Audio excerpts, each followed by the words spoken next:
शिवलिंग पर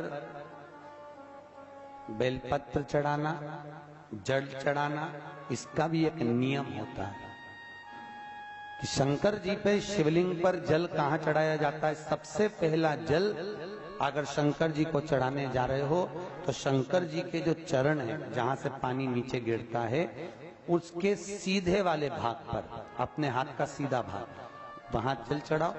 फिर जहां लेफ्ट भाग है वहां जल चढ़ाओ। जहां शंकर भगवान का शिवलिंग रखा हुआ है, तीसरे नंबर का जल वहां चढ़ाना चाहिए। चौथे नंबर का जल भगवान शंकर के शिवलिंग पर चढ़ाना चाहिए। पांचवें नंबर का जल ऊपर अगर जलाधारी लगी हो तो उसमें चढ़ाओ। नी हो जलाधारी तो भगवान शंकर का जहां नंदी बैठा है, नंदी का एक पांव ऊंचा रहता है, उस पांव के पास में जल चढ़ाना चाहिए। पांव जल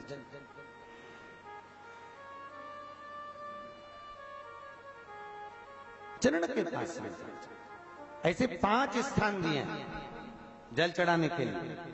शिव जी का स्नान कितनी चीजों से होता है? 5 चीजों से। पंचामृत, दूध, बोलते जाओ, दही, फिर घी, शहद, फिर शक्कर। ये 5 चीजों का प्रमाण क्या है? शास्त्र कहता है दूध चढ़ाने से घर में संतान की वृद्धि होती है। दही चढ़ाने से भगवान शिव के, अगर शिवलिंग पर हम दही चढ़ाते हैं, उससे परिवार में प्रेम बढ़ता है। क्या बढ़ता है? प्रेम। फिर घी चढ़ाने से हमारे घर से रोग दूर होता है। शहद चढ़ाने से, भगवान शंकर पर जो शहद चढ़ाया जाता है, वो चढ़ाने से घर में संपदा की वृद्धि होती है। और 5वें नंबर पर भगवान को शक्कर, खांड, जो आप जानते होंगे, शक्कर आदि पिसी हुई चढ़ा देने से, शिव जी को चढ़ाने से हमारे घर के बच्चे जिद्दी नहीं होते। क्यों कहते हैं? जो बच्चा जिद्दपन करता हो, जो बच्चा जिद्दी रहता हो, तो क्यों कहते हैं कि अवधूतेश्वर महादेव का नाम लो और उसके हाथ में शक्कर की कटोरी देकर शंकर जी पे चढ़वा दो, बच्चा कभी जिद्दपन नहीं करता। अवधूतेश्वर महादेव का नाम लेकर सोमवार की अष्टमी के दिन चढ़ाया जाता है। सोमवार की अष्टमी को अवधूतेश्वर का नाम लेकर।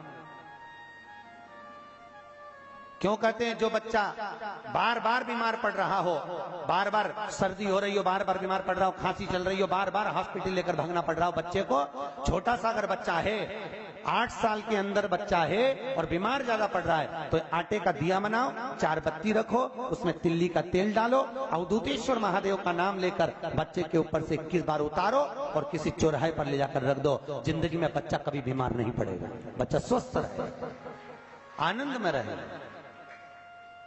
आनंद में रहे, स्वस्थ की मूल। और वैसे भी प्रथम सुख, अरे बोलो तो, निरोगी काया।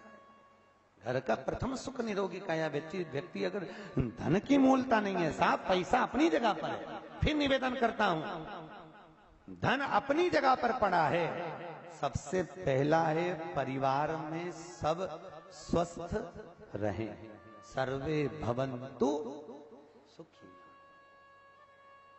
अगर घर में एक व्यक्ति भी बीमार पड़ा है ना, तो मन नहीं लगता परिवार का। लगता है कि मन, कोई घर में बीमार पड़ा है तो मन का